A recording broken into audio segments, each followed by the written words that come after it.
এবার রমজানের বাজারে কিন্তু বেশ স্বস্তি দেখা যাচ্ছে। ফল ফলাদি থেকে শুরু করে সবজি, খুব দরকারি সবজিগুলো ইফতার সাহারির সময় সেগুলো খুব সহজলভ্য। এবার সহজলভ্য, দাম একটু বেশি হতেই পারে, কারণ এখন তো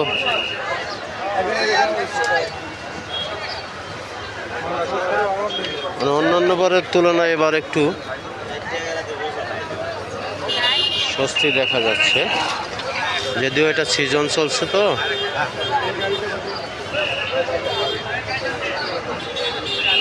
বহু রকমের সবজি, বহু রকমের ফল, বগুড়ার আলু।